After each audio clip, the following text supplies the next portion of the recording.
Chegando mais um episódio do nosso canal do YouTube, Tarciso Manso Convida. É com muita alegria que nós recebemos aqui o Padre Luiz Ricardo Tertuliano, Padre Luizinho, que nós carinhosamente assim o chamamos. Ele é participante, é claro, da atividade da Igreja Católica aqui de Orlândia, vigário da Igreja Matriz de São José. Padre Luizinho, um prazer muito grande em tê-lo conosco aqui participando do nosso canal do YouTube.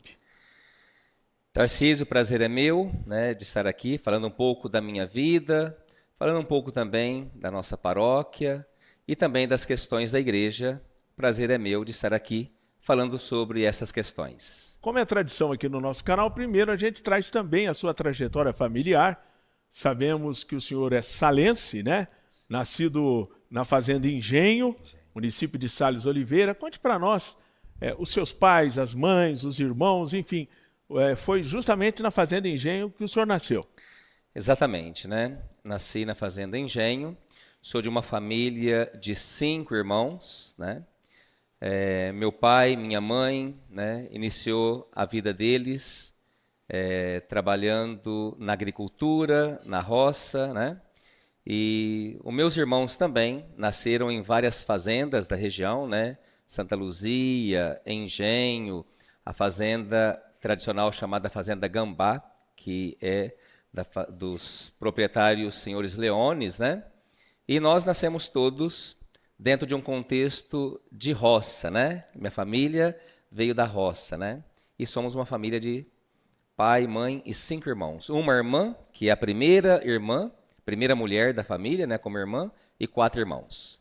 E o seu pai, o seu Anésio, a dona Nair, o seu Anésio já falecido, a dona Nair gozando de muita saúde, com 83 anos, é isso? 83 anos de idade, graças a Deus, tem uma saúde boa, uma alimentação, graças a Deus, também muito boa, uma mulher muito extrovertida, uma mulher simples, minha mãe, mas uma amizade grande com toda a cidade de Sales Oliveira, Enfim, uma mãe que me ama e que eu a amo também, E sempre está rezando por mim, uma mulher de muita oração, sempre foi uma mulher de muita fé.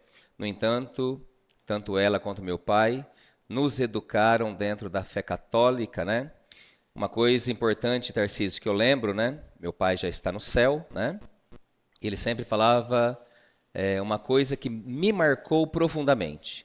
Vocês amem a Deus e respeitem as pessoas. Esta foi a herança maior que o meu pai me deixou. Amar a Deus e respeitar as pessoas. Ou seja, era natural dentro de uma família cristã, com 4 homens, que naturalmente tivéssemos um padre. Pelo menos era uma tradição, visto que durante o seu nascimento, o meu também, que eu tenho 67, você tem 52 anos, a gente sabe que as famílias eram numerosas e era assim uma tradição. Igrejas formadas na fé cristã, na fé católica, normalmente sempre tinha um que era o escolhido por Deus para ser padre, dentro desse contexto, não é isso? Existia muito essa dimensão, na época nossa, e era um desejo de muitas famílias que alguém daquela família se tornasse presbítero, padre, Eu me lembro muito bem assim que muitos comentavam com o meu pai, Ele me contou em alguns momentos, E minha mãe também depois confirmou isto, que algumas pessoas falavam, olha, seu filho, o Luiz, ele aparenta ter um jeito de padre, Porque ele gosta muito de rezar, sempre pergunta das questões da igreja, muito criança. Morávamos na roça e quando eu via as capelas da roça, eu sentia ali um entusiasmo muito grande, Inclusive em fazer o sinal da cruz, E ali rezar uma Ave Maria, isso muito desde criança, Então foi brotando isso dentro de mim, E a minha mãe depois confirmou isso, que muitas pessoas, falavam, tanto para meu pai quanto para minha mãe, olha, ele tem um carisma, sim, um pouco diferente dos outros irmãos, Ele pergunta muito de coisas da igreja, sempre está fazendo algumas orações. Me viam assim, ainda como criança, assim, aquela piedade, aquela devoção, quando passava em frente a uma capela, Então isso foi brotando também dentro de mim.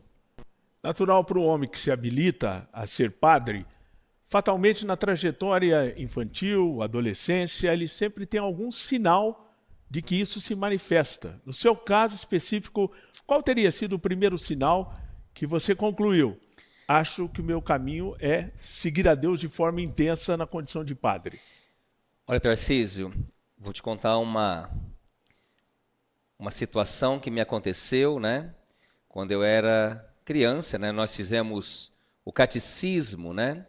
Em uma colônia. Naquela época, o catecismo era diferente de hoje, né? Hoje, na igreja, nós temos 3 anos de catecismo, né? De preparação para fazer a primeira comunhão, depois mais 3 anos para fazer o sacramento do crisma. Na minha época não era assim, né? Então, a nossa catequista, né, que era uma catequista da colônia, né, ali da fazenda, reuniu as crianças na casa dela e ali por meio ano nós recebemos, né, a catequização para a primeira comunhão, né? Minha primeira catequista, né, Dona Cidinha, né? Também dos meus irmãos, de um dos meus irmãos também. E eu me lembro que tivemos toda a preparação em meio ano para fazer a primeira comunhão. E quando marcou a primeira comunhão, que foi na Capela da Autoconquista, que é naquela estrada rumo a Batatais, do lado direito, perto da Fazenda Melado, né? Ali tinha uma capela e naquele momento histórico, o padre, né, que servia ali, rezando as missas, era o padre Ciro, de Batatais, né? Ainda que a fazenda geograficamente pertencesse a Sales, mas parece que o proprietário conhecia o padre lá de Batatais e o convidou. Exato, isso. Né? E de comum acordo com o padre de Sales Oliveira foi feito desse jeito. Com comum acordo, então, naquele momento, era este padre de Batatais, Padre Ciro, que também já está no céu, né? Ele que celebrava as missas lá. Quando marcou a primeira comunhão, tivemos a confissão antes, né? Porque nos confessamos para poder fazer o sacramento da primeira comunhão. E eu me lembro que estávamos nós todos lá, as crianças na capela, nossos pais, né? E para fazer a primeira comunhão, participávamos da missa com os cantos que já tinham naquela época. E eu me lembro que foi um momento muito sublime para mim, também para as outras crianças. Recebemos a comunhão naquele dia e eu senti uma graça muito grande dentro de mim. E uma coisa que me impressionou, e esse foi o primeiro sinal que eu percebi da minha vocação, percebi isto mais para frente, né, quando tinha uma consciência maior. Eu tinha 7 anos e na hora que o padre estava purificando o altar, né, limpando a patena, né, enxugando o cálice, né, eu tive vontade de estar no lugar do padre. Olha só, né? Eu senti aquele desejo, né? Se eu estivesse lá no lugar dele, né? Eu, uma criança de 7 anos, e eu queria estar lá fazendo aquilo que ele estava fazendo, achava uma maravilha ele limpar o cálice e ali pegar o corporal, dobrar o corporal, colocar o sanguíneo, a patena, a pala, arrumar, como nós arrumamos hoje, né? Eu senti aquele desejo de estar no lugar dele.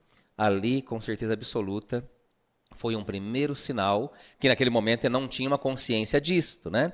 Fui ter essa consciência mais para frente, né? Isso me marca profundamente aquele dia na minha primeira comunhão. Aproveitando esse gancho, normalmente as fotos que a gente tem de criança, uma das raras que a gente tem é da primeira comunhão. Não. Você tem essa? Eu tenho. Todos têm? Tenho. Eu tenho. Tenho também. O Lavo Miele foi fotógrafo aqui em Orlândia. Era aquele cenário montado, saíamos da primeira comunhão e tirávamos a foto. Que bom que era assim, né? Maravilha. Porque se rigorosamente a gente for fazer uma pesquisa, foto do tempo era muito raro, que ninguém tinha o recurso de máquina fotográfica, principalmente as famílias operárias como a minha e a sua, né? Isso. Então era uma oportunidade única, que mostrava também a importância que a família dava para esse sacramento, para esse momento, né, padre? Este momento. Nós não tínhamos naquela época a tecnologia que temos hoje, né? Então, era aquilo que tínhamos naquela época, né? Mas estas coisas, sobretudo as famílias tradicionais da roça, guardavam com muito carinho, né? A foto da primeira comunhão, né? Aquele momento que você está com uma roupa uma camisa branca, uma calça jeans, né, ou um tênis, né? Ou seja, era aquela roupa para receber a primeira comunhão e tirávamos aquela foto, e isso foi guardado com muito carinho pela minha família. Agora, interessante, todo salense nessa faixa etária estudou na escola Capitão Getúlio Lima. Foi. É o caso seu também? É o meu caso, né? Todo salense é Isso. assim. Tivemos Aliás, era a única escola na época, né? isto, Era a única escola única que escola. tinha. É uma escola estadual na época, né? estadual. Em um primeiro momento, né, nós morávamos na roça, mas ali a primeira série, a segunda série e a terceira série, nós fizemos na Fazenda Conquista. Íamos da Fazenda Alto Conquista, quem morava lá, da Fazenda Gambá, que nós morávamos na Fazenda Gambá, íamos todos juntos para Fazenda Conquista, né? E lá tinha uma escola onde se estudavam as crianças para a primeira série, segunda série, terceira série, todos juntos. Ou seja, o primário foi numa escola rural, portanto, lá rural. de Salles Oliveira. Isso. Até a terceira série. Depois já fomos para a cidade, então toda a minha trajetória foi na escola Capitão Getúlio Lima, que era a única que naquele momento se tinha em Salles Oliveira. Saiu da fazenda e foi para a cidade de Salles com que idade, Padre Luiz? Eu estava com 7 para 8 anos de idade. Realmente era o começo do ensino do primeiro grau, né? Isso. Que a gente diz, na época era primeira série, segunda e Exato. outras. E aí o senhor fez essa trajetória toda dessa escola Capitão Getúlio Lima e chegou àquilo que na época era o colegial, Exato. né? Primeiro e segundo. No terceiro colegial, foi para Ribeirão fazer cursinho ou mudou o rumo da sua vida naquele momento? Isso, mudou um pouco o rumo porque, né? Fiz todo esse processo, né, na Capitão Getúlio Lima, até a 8ª série, depois até o segundo colegial. Foi quando, no segundo colegial, a vocação, que aparentemente estava escondida, ela desabrochou no meu coração, justamente quando eu estava no segundo colegial, numa idade ali entre 15 para 16 anos, né? E eu percebi o chamado de Deus. Essas lembranças, inclusive, da roça, né? De quando eu passava perto de uma capela, essa questão do sinal na minha primeira comunhão, desabrochou, né? Num conhecimento diferente dentro de mim. Foi onde eu percebi o chamado de Deus. Então, ali, me propus, né? A participar dos encontros vocacionais. Na época, quem conduzia estes encontros era, na época, Padre Ângelo Pignoli, que já foi padre. Sim. Aqui. Hoje, Dom Ângelo, né? Dom Ângelo Pignoli, que é o nosso bispo emérito, que mora hoje na Diocese de Franca, né? Foi bispo por 15 anos na Diocese de Quixadá, né? No Ceará. No Ceará. Então, ele acompanhava os vocacionados. E então, no terceiro colegial, eu já entrei no seminário propedêutico na cidade de Franca, junto com também outros seminaristas. Então, o terceiro colegial foi na cidade de Franca. Então, concluído, que equivale ao ensino médio, a alternativa foi partir já com a sua opção, teologia ou filosofia? Qual foi a sua trajetória? Isso. Aí depois que terminei o propedêutico, né, que foi esse terceiro colegial, então ali já se ingressa para a filosofia. É uma coisa automática, né? O sacerdote, hoje ele tem que fazer 1 ano de propedêutico, 3 anos de filosofia, 4 anos de teologia e 1 ano pastoral. Então, naquele momento que eu terminei o propedêutico, já ingressei na filosofia, também junto com outros seminaristas, tudo na cidade de Franca, onde ali eu concluí 3 anos de filosofia em Franca. Basicamente, para quem pretende ser padre, a filosofia serve em que conceito? A filosofia, ela abrange todo o estudo do conhecimento humano e numa perspectiva geral, a questão psíquica, psicológica, né? Todo o conteúdo do conhecimento humano. Então, abrange uma abertura, né? Para que você, dentro desse conhecimento de tudo que possa ter na existência, é esse leque, né, que se abre no contexto do conhecimento, o estudo do conhecimento de tudo aquilo que é o sentido da vida, o sentido da história, enfim, é uma perspectiva geral dentro do conhecimento de tudo que existe. Na sequência, partimos para a teologia, que é estudo de Deus. Isso, basicamente, né, a E palavra onde teologia, foi a né? teologia? Isso, a teologia. Então, naquele momento, eu vim para Sales Oliveira, porque nós temos o seminário em Sales, né? Onde ali ficam os seminaristas que já estão na teologia, que é a etapa da configuração rumo ao sacerdócio, né? Fisicamente, onde fica o seminário em Sales? Fica ali no centro, né, perto da igreja matriz, né, Santa Rita de Sales, né, bem ali no centro da cidade, realmente, ali perto da matriz, né, Santa Rita, né. Naquela ocasião, eu entrei na teologia, né, e fiquei por meio ano, e ali me surgiu uma certa dúvida, né, Naquele momento, estávamos no ano de 1994, né, e naquele momento eu resolvi conversar com os formadores, né? Ainda que tivesse essa dúvida, né? Então, conversando com os formadores, então eu resolvi dar um tempo, né? Como Deus não faz nada por acaso, né? Foi naquele momento que eu pedi um tempo e ali, em pouco tempo, o meu pai, né, teve um AVC com 57 anos, Bastante jovem. bastante jovem, né? E naquele momento histórico, hoje eu posso assim fazer essa leitura da história, que naquele momento histórico o meu pai precisou muito de mim, né? Meus irmãos se casando, né? E naquele momento tinha um irmão mais novo que ainda era pré-adolescente, né? E naquele momento histórico, ali eu estava junto com a minha família e eu fui ali naquele momento o filho, né, que pôde estar mais perto do meu pai, junto com a minha mãe. Meu irmão era mais novo, né? Mas estive ali mais perto para poder ajudar minha mãe junto ao meu pai. E dentro desse conceito de história, vamos retroceder um pouquinho. Eu mencionei na pré-entrevista que durante, é claro, mudou-se para a cidade, era comum a criança trabalhar no contraturno, né? Isso. Normal.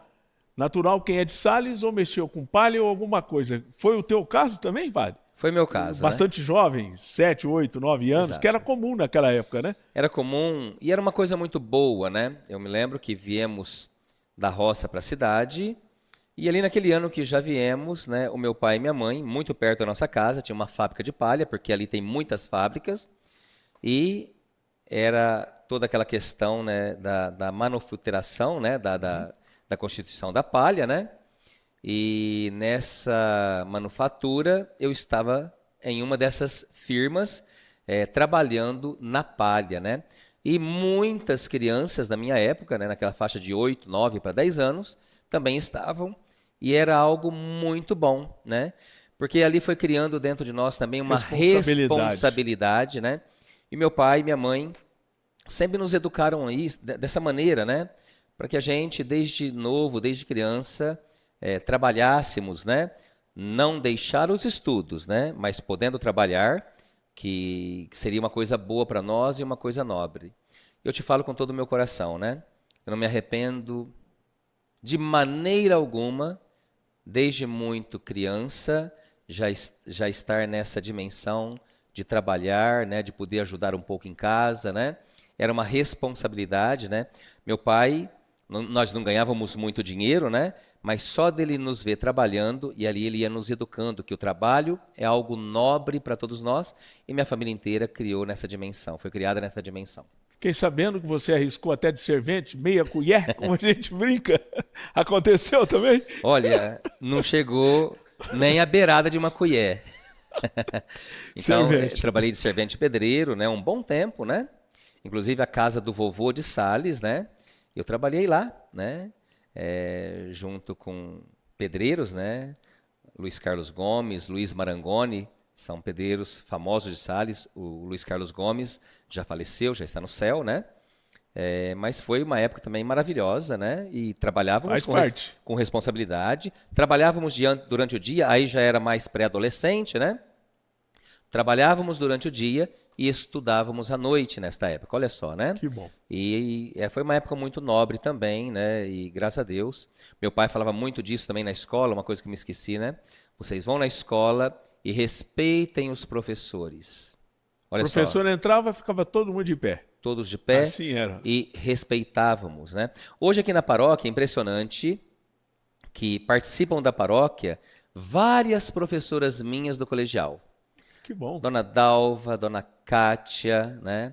A Cidinha Ivise, a Maria do Carmo, o Walter, que mora perto do quarteirão da igreja, né? Enfim. O Walter Manias? O Walter. Foi Na meu esquina professor. ali, pertinho? Na esquina, Foi foi teu meu professor. Maria do Carmo de português, Sim. né? Dalva, Kátia, Cidinha Ivise, Cidinha casada com o Mantovani, né? Foram professoras minhas, o Walter professor, ótimo professor, todos eles, né? E eu os vejo hoje, né? Estamos ali participando da igreja e sempre lembro, né? Foi minha professora, foi meu professor. Agora voltemos ao tema do problema de saúde do seu pai, com a dúvida surgida quanto à vocação da sua parte, que é absolutamente normal. Aí você passou a tomar conta do seu pai. Por quanto tempo? Então, foi uma longa caminhada, né? Por 17 anos, né? Meu pai teve um AVC, aquele AVC progressivo, né? Quando deu o AVC com 57 anos, então ele andava um pouco mais lento por 3 anos, depois mais 2, 3 anos um pouco mais lento, depois de 3 anos foi com a bengala, depois 3 anos a bengala mais lento, e depois mais lento um pouco, depois o andador, enfim, foi aquela trajetória, né? E nessa trajetória eu tive uma experiência muito rica, né? Porque eu e minha mãe cuidamos do meu pai, os meus irmãos, todos eles ajudavam, né? Ainda que casados, né? Eles ajudavam naquilo que a gente precisava também. Eu estava mais perto cuidando do meu pai junto com a minha mãe, porque eu estava ali dentro de casa, né? Mas eles, todos eles, estavam ali junto comigo, me ajudando naquilo que eu precisava também. Eu dei banho no meu pai por 17 anos, né? E foi uma época muito maravilhosa. Demos uma qualidade de vida, assim, hiper boa para o meu pai, né? Em tudo que ele precisou.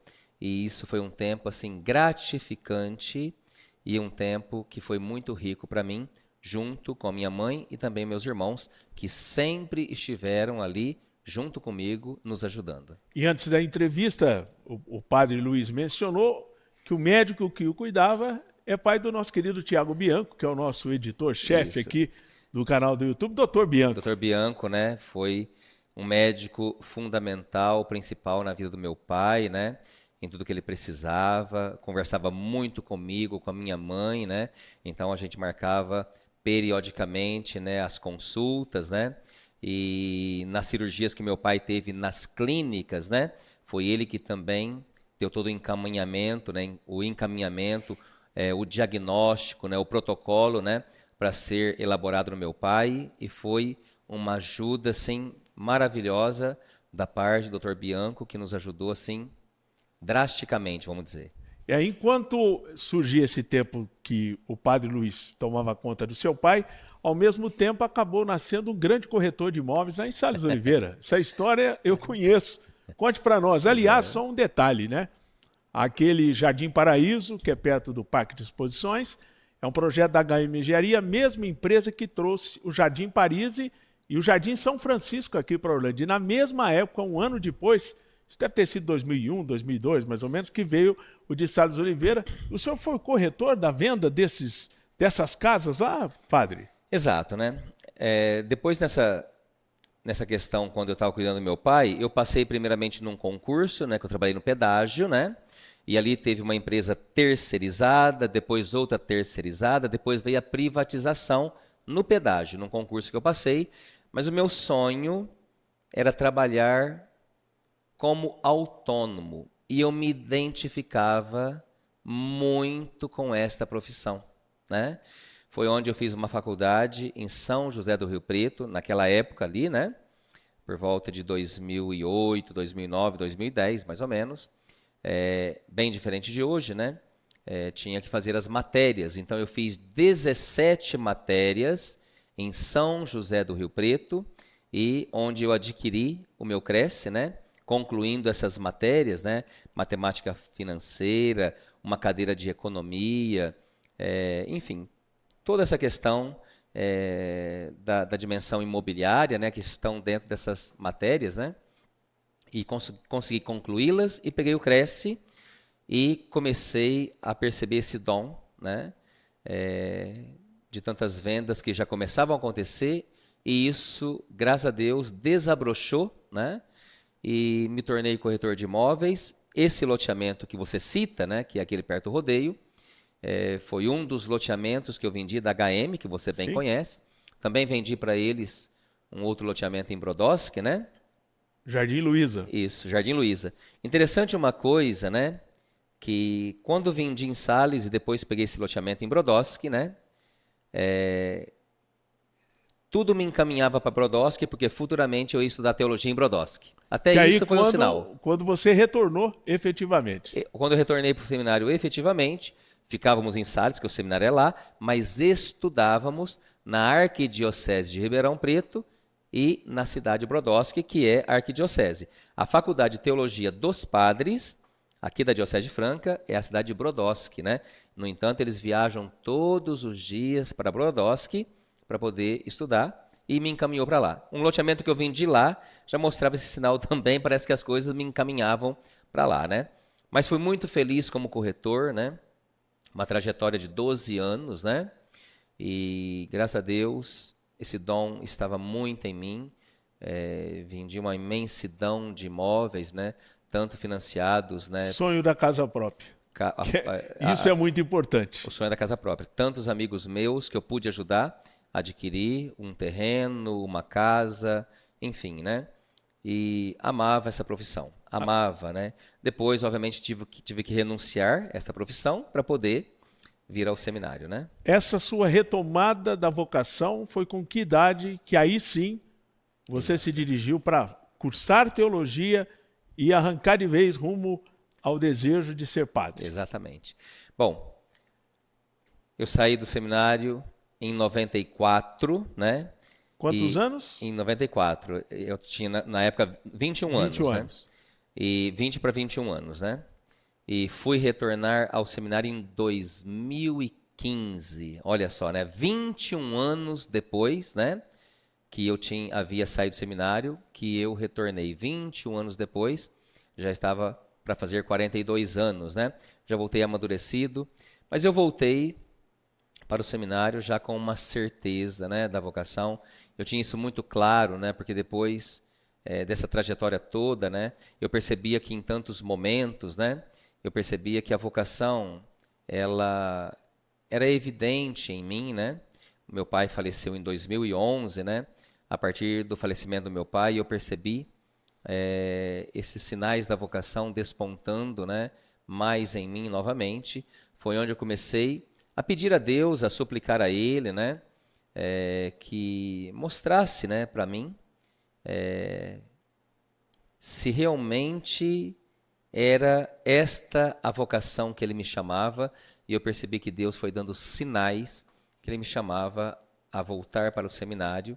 Então, rezei mais, né, pedi mais a Ele através de tantas orações que fiz, né, tantas léxios divinas que pude também fazer, e pedindo a Deus os sinais para que Ele me mostrasse realmente o verdadeiro caminho, amadurecidamente, daquilo que Ele queria para mim.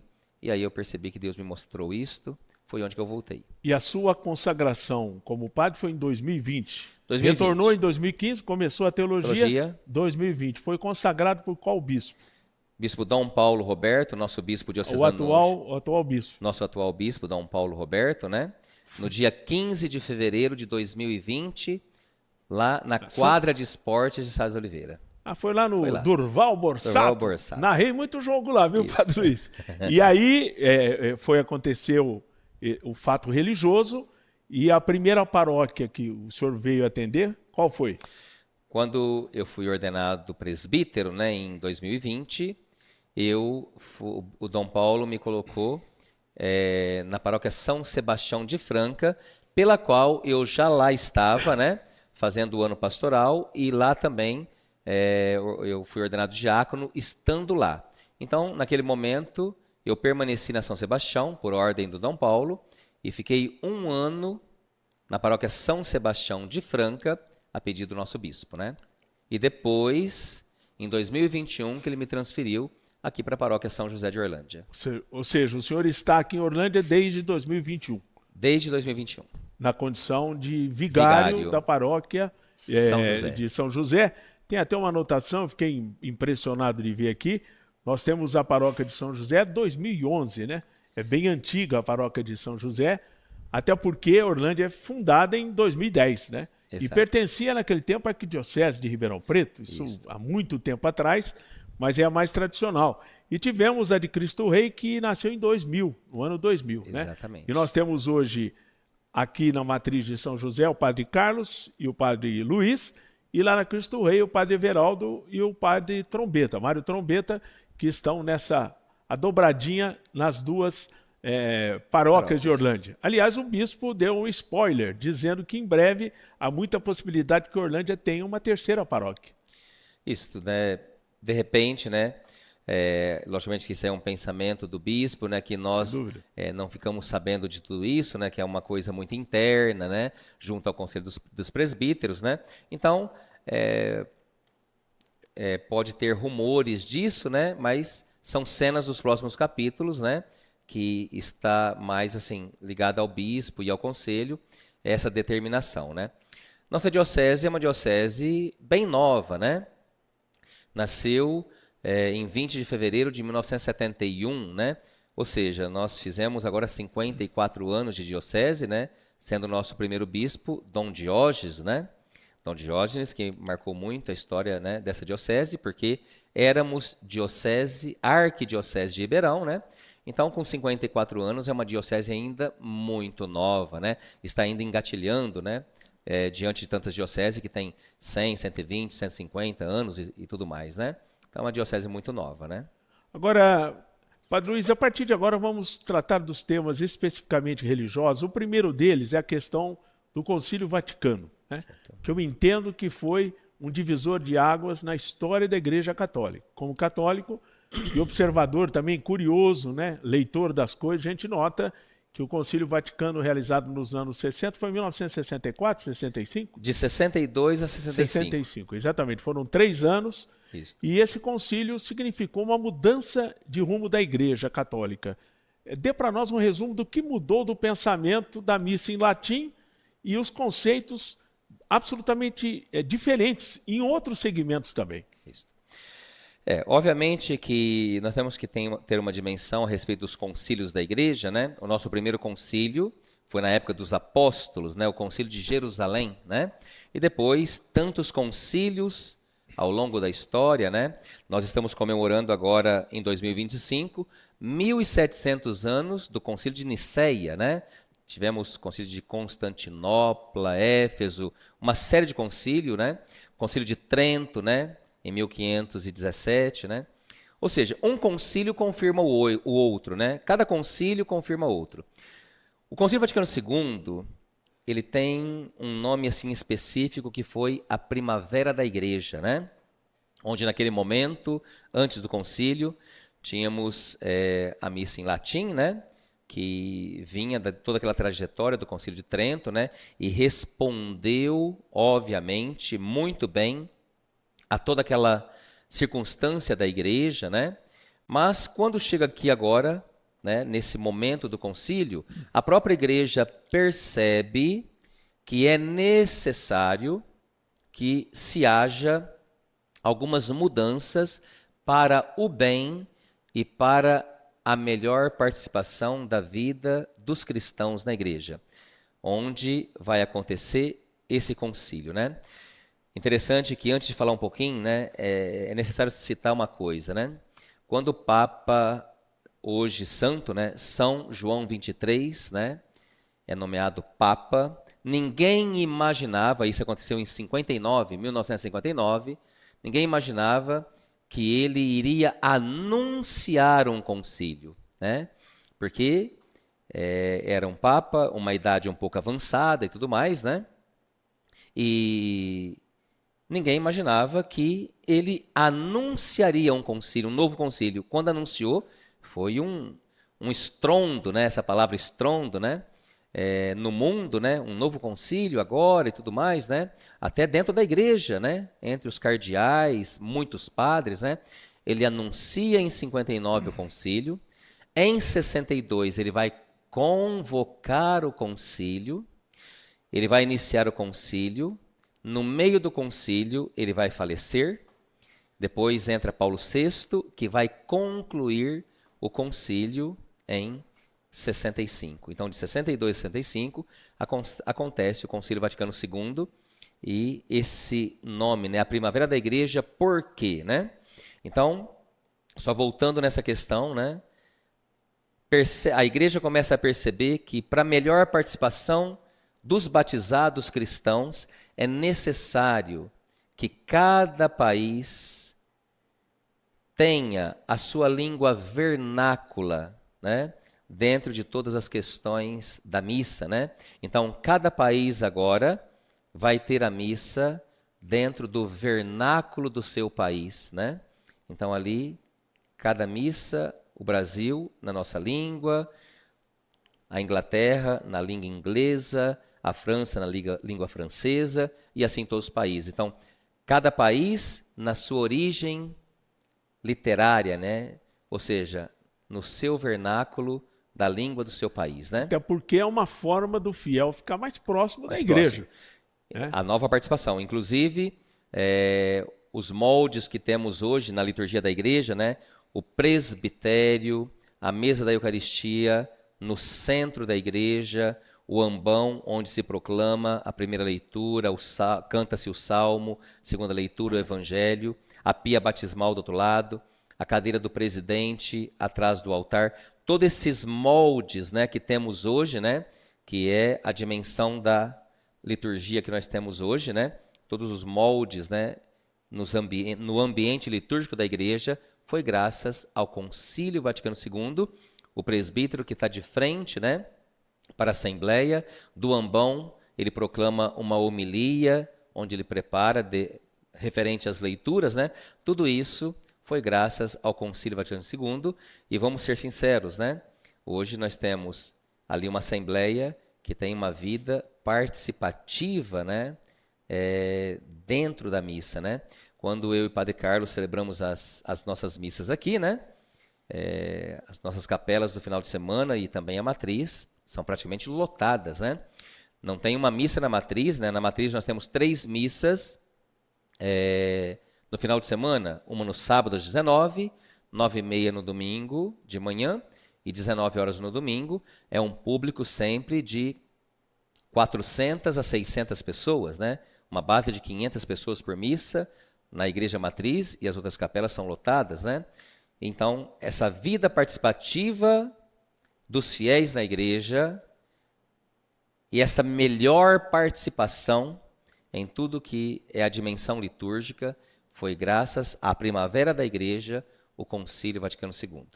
A gente sabe que o Papa Francisco veio nessa linha de proximidade do fiel com a igreja, e agora tivemos a escolha, né, do Papa Leão XIV. Como é que você, como padre, está vendo esse momento do novo Papa? Estou vendo isso com uma alegria muito grande, né? Nós fomos agraciados na nossa história, Tarcísio. Logicamente, vou falar aqui de alguns papas, né? João XXIII, Paulo VI, João Paulo I, João Paulo II, Bento XVI, Papa Francisco e agora Papa Leão, que foram papas que marcaram a história, né? O Papa Francisco, que mostrou uma dimensão de uma igreja acolhedora, né? Logicamente acolhedora dentro de todo o contexto, né, doutrinal da igreja, obviamente, né, mas esse acolhimento, né, das pessoas, e deixou um legado importantíssimo para a Santa Igreja, né? E agora o Papa Leão, eu tenho tido uma alegria muito grande, né, nas homilias que tem feito o Papa Leão, mostrando, né, a caridade que ele tem tido com as pessoas, o anúncio, né, do querigma, né, que é a boa notícia, né, nos discursos que ele tem feito, ele tem falado muito de nosso Senhor Jesus Cristo, né, e mostrado nas suas audiências, né, nos seus escritos, olha, nosso Senhor Jesus Cristo, único Salvador, que veio para resgatar a humanidade, e tenho percebido uma coisa muito nova na vida, nesse primeiro momento, né, do Papa Leão, um amor pelos jovens. Tivemos agora o Jubileu dos Jovens, onde lá no encontro com ele tinha 1,5 milhão de jovens, 1,5 milhão, né? E ele De várias partes do mundo, né? várias partes do mundo, e ele falou abertamente, né? Os jovens são aqueles que testemunham com a sua vida a grandiosidade do amor de Deus, né? Tem percebido também quando ele fala da família, né? Algo assim muito relevante, né? Muito relevante, falando que a família é a instituição formada por Deus. A família é uma instituição divina, né? Então, estou vendo com muita alegria o início, né, do papado, do Papa Leão, e também a forma com que ele tem tentado fazer uma unificação realmente da igreja, num sentido assim, de levar as pessoas nessa busca incessante por nosso Senhor Jesus Cristo, né? Tem lutado pela unidade da igreja, né? Ele falou numa das homilias que a igreja não é um lugar de competição. A igreja é um lugar de experimentarmos o amor de Deus que ama todos os homens sem distinção. Olha que grande isso, né? A igreja não é um lugar de competição. A igreja é um lugar onde todos são acolhidos no amor de Deus que ama todos os homens sem distinção. Então isso tem marcado muito na vida do Papa. Uma coisa que também, na minha opinião, tem sido marcante é a forte participação de comunidades dentro da estrutura da Igreja Católica e se destacando naturalmente o catecumenato e, ao mesmo tempo, a renovação carismáticas e outros movimentos dentro da igreja. Eu gostaria que o senhor mostrasse rapidinho aqui em Orlândia qual é a realidade de cada grupo e se é que há algum tipo de diferença. Na verdade, todos têm a mesma fé em Cristo, é uma forma muitas vezes diferente na atuação, mas como resultado final a fé em Cristo, com certeza, né, padre? Claro. Os movimentos, né, alguns já existiam antes do concílio, mas foi com o concílio, né, que teve esta exaltação dos movimentos da igreja, né, e vários movimentos que surgiram, né, e se destaca realmente a renovação carismática, o caminho neocatecumenal, temos também aqui na nossa paróquia o ECC, né. Então, os encontro de casais. Encontro de casais com Cristo, né? Com Cristo. Com Cristo. Encontro de casais com Cristo, né? Os movimentos da igreja são uma bênção de Deus na vida da igreja, né? E os movimentos, eles nos ajudam, aqueles que participam dos movimentos, a ter uma vida mais eclesial, né? Dentro da igreja, porque dentro dos movimentos, né? Existem os seus carismas, né? Cada um com seus carismas, mas é bom destacar que os movimentos da igreja, o que eles fazem em nossa vida? Nos levam a Cristo, nos levam a Deus, né? Então, essa vida eclesial da igreja, dentro dos movimentos, aqueles que estão nos movimentos, têm essa oportunidade de ter uma vida mais eclesial, porque tem a adoração do Santíssimo, né, que os vários movimentos marcam junto com aqueles que participam, as várias celebrações, as várias pregações, os vários encontros, né? Então, quer dizer, tanta renovação carismática, o caminho, o ECC tem os círculos, né? O caminho tem as celebrações durante a semana, depois a Eucaristia no final de semana, também as convivências. A renovação tem os seus vários momentos, né? Dos grupos de oração que rezam em favor de todas as famílias, de todas as pessoas. Também tem a adoração do Santíssimo, tem um encontro também, pausadamente, em várias etapas do ano, né? Enfim, os movimentos são bênçãos de Deus que nos levam a Cristo, né? Que nos configuram cada vez mais ao amor de Deus. Isto não quer dizer que quem não esteja nos movimentos não tenha a vida participativa da igreja, de forma alguma, né? Aqueles que não estão nos movimentos, né? Obviamente que tem a sua vida também na participação da igreja, né? O que é a vida participativa na igreja? Participar dos tempos litúrgicos da igreja, né? Advento, Natal, os tempos comuns, depois Quaresma, Semana Santa, a Páscoa, as solenidades, né, grandes da igreja, Pentecostes, Corpus Christi, as solenidades marianas, enfim, toda essa vida da igreja é a participação na vida da igreja. Então, tanto os movimentos quanto as pessoas que não estão nos movimentos, obviamente, a vida participativa é todo esse contexto de estar participando de tudo aquilo que existe nela, tempos litúrgicos e as solenidades, né? A diferença que podemos fazer aí, uma certa diferença, é o que eu te falei, né? De repente, quem está nos movimentos tem essa vida um pouco mais eclesial por causa das celebrações, né?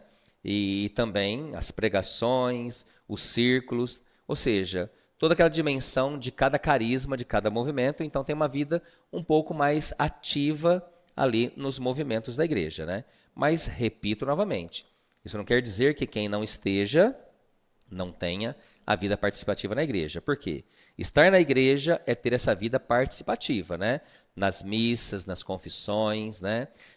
A participação nos tempos da igreja, tudo que existe nela, as solenidades, isto é a participação na vida da igreja. Os movimentos, vamos dizer assim, é a beleza da igreja, né? Tudo que tem na igreja é uma beleza, né? Então, a vida participativa na vida, a vida participativa na vida da igreja também é uma beleza, claro, é uma beleza também. E nesse contexto, a figura dos diáconos também tem importância. Nós temos 3, né? 2 na São José e 2 na Cristo Rei. Um na Cristo Rei. Perdão, um na Cristo Rei. Lá na Cristo Rei, o diácono Messias, né? Aqui o diácono Walter e o Chico, né? O Francisco, né? É muito grande, né? Esse primeiro grau do ministério, né? Porque são 3 graus do ministério, né? O primeiro grau, que é o diaconato, o segundo grau, que é o presbiterado, e o terceiro grau, que é o episcopado, né? Então, esse primeiro grau, que são os diáconos, né? Eles têm uma participação na igreja muito profunda, né? Nós aqui temos 2 diáconos que nos ajudam, assim, graças a Deus, muito, né? Tanto o diácono Walter quanto o diácono Francisco, né? E os diáconos, eles exercem dentro do ministério 2 sacramentos. O sacramento do matrimônio e o sacramento do batismo, que eles podem fazer, né? E também, quando nós necessitamos das celebrações da palavra com a entrega da comunhão, eles são os primeiros, né, a adquirir essa missão. Partimos agora para a parte final do programa. Primeiro tema, vocações. Como é que nós estamos de jovens que se dispõem a serem padres?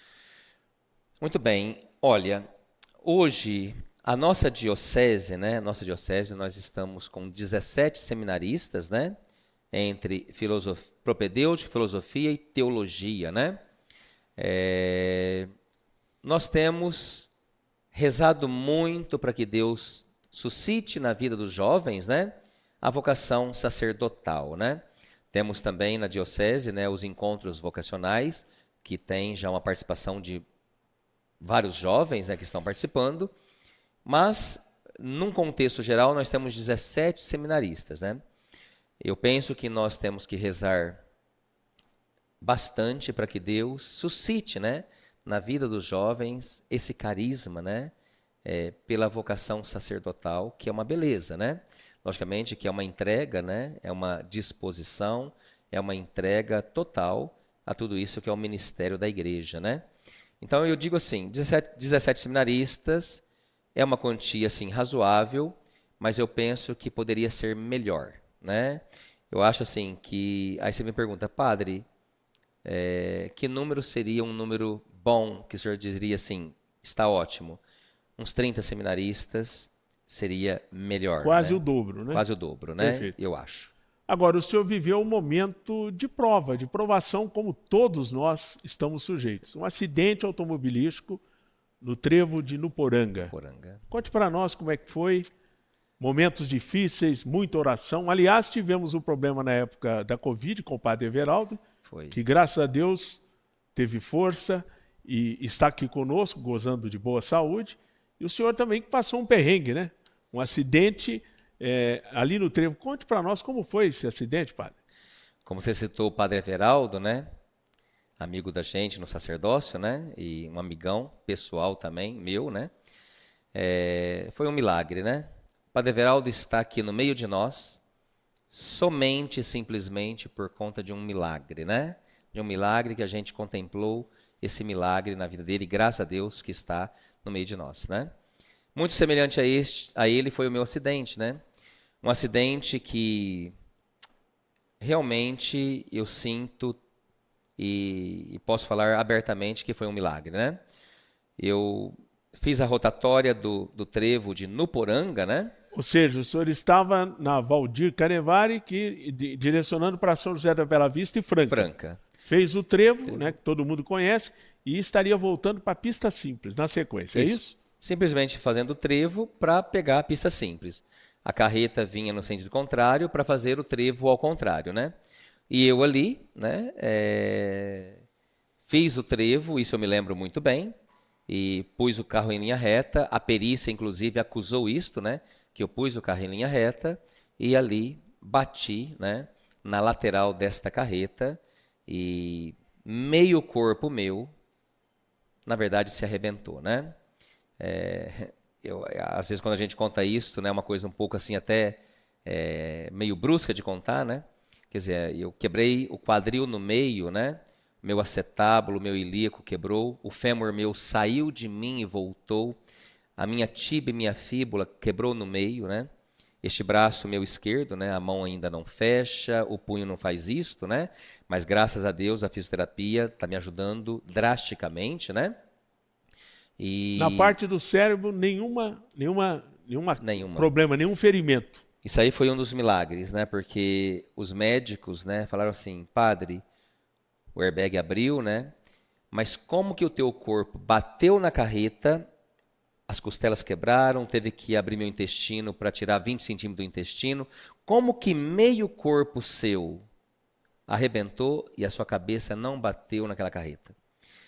Teve um médico que, chorando, falou assim: padre, entre o senhor e aquela carreta estava as mãos de Deus, né? Porque se o senhor tivesse batido a cabeça, o senhor não estaria aqui de maneira alguma. Mas só do senhor não bater a cabeça, ali já tem um milagre.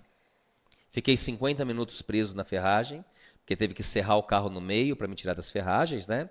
E aí, vindo para Orlândia, né, para o hospital, os médicos que me receberam aqui, que eu tenho assim profunda gratidão, tanto aqueles que me receberam aqui e me tiraram do risco de morte, também por aqueles que depois em Franca, né, porque fui encaminhado para Franca. Depois de estabilizado aqui, foi removido para Franca. Que hospital que o senhor ficou? São Joaquim de Franca, pela Unimed. Pela Unimed. Mas aqui eu tenho uma gratidão muito grande, o Dr. Francischini, Dr. Vicenzo, Dr. Henrique Orsi, Dr. Mário, né? Enfim, os médicos que estiveram me acompanhando o tempo todo, né? Com uma assistência... eu não tenho o que falar. Eu só tenho que agradecer a Deus por eles, para que Deus continue os abençoando e os protegendo, né? E depois me encaminharam, né, para o Hospital São Joaquim, onde lá uma equipe formada, né? Dr. Antônio, Dr. Evandro, Dr. Mazer, onde eu passei por 7 cirurgias, né? 5 lá, depois tive 2 aqui também, né? Aqui foi a do abdômen, Dr. Henrique, né? E aquela inicial, né? Quando eu cheguei no dia do acidente, né? Onde foi colocada aquela ferragem, né? Em mim, para segurar tudo que tinha que segurar para mim, para que eu não perdesse a vida, né? Então, aquela cirurgia de urgência, né? Então, tudo isso foi algo magnífico que Deus providenciou para que eu estivesse aqui hoje. Agora, basicamente, fisioterapia. Fisioterapia, né? Eu faço fisioterapia no Luciano, né? Cercili, tem me ajudado muito, né? Então, tem me ajudado drasticamente, os movimentos, né? E a cirurgia e a fisioterapia, ela vai, no meu modo de pensar, para o resto da vida, de uma certa forma, né? Ou a fisioterapia, ou algo semelhante à fisioterapia, terá que ser pelo resto da vida, né? Mas não tem problema, não tem problema. Tá com crédito com Deus, né? E eu te falo uma coisa, Tarcísio. Hoje, fala com carinho. Eu não tenho que pedir nada a Deus, só agradecer, porque Ele me permitiu estar vivo, né? Para poder continuar o meu ministério, né, sacerdotal, com alegria, né? Não tem um dia que eu não levanto com gratidão a Deus né? Não tem um dia que eu não levanto para dizer, Senhor, obrigado por estar aqui, obrigado por poder trabalhar, obrigado por poder exercer o meu ministério sacerdotal em função desta paróquia, em função das pessoas. Eu só tenho que ter gratidão a Deus. Para finalizar, com aquela câmera, faço questão que o senhor faça uma mensagem.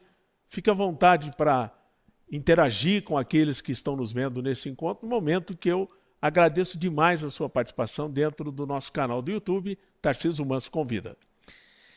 Muito bem.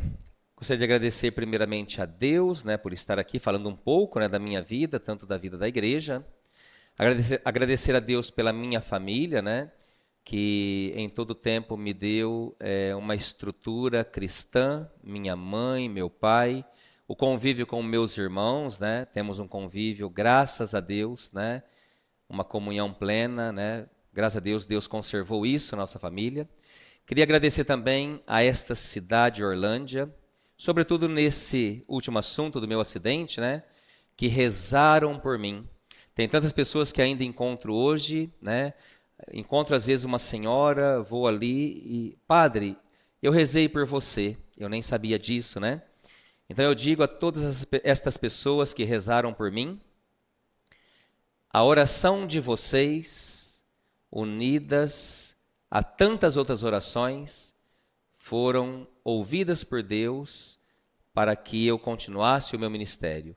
Graças às orações de vocês, eu estou podendo seguir o meu ministério, rezando tantas missas, confessando tantas pessoas, dando as bênçãos, as visitas nos hospitais, ou seja, o meu ministério sacerdotal está sendo continuado e nada tira do meu coração, que foi por conta das orações que vocês fizeram. Eu sei que tudo, né, é algo global, né, vamos dizer assim, né? A medicina, né, que é um dom de Deus, São João Paulo II sempre falou isso, né? Fé e ciência caminham juntas, né? Então, a medicina unida às orações de vocês, né? E nada tira do meu coração isso, né?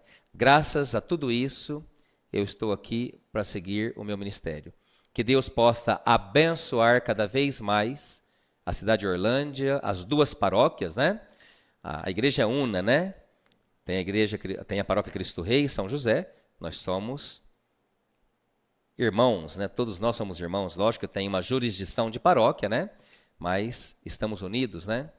Então que Deus possa abençoar toda a cidade de Orlândia, todas as famílias, e que possamos seguir unidos cada vez mais, com a fé no coração, rumo àquilo que é mais importante, nosso Senhor Jesus Cristo. Que Deus possa abençoar a todos vocês. Posso dar a bênção? Sim. O Senhor esteja convosco, Ele está no meio de nós. Pela intercessão da Virgem Maria e de São José, abençoe-vos o Deus Todo-Poderoso, Pai, Filho e Espírito Santo. Amém. Obrigado, Tarcísio, por essa oportunidade, né, de poder falar um pouco da minha vida e um pouquinho da vida da igreja.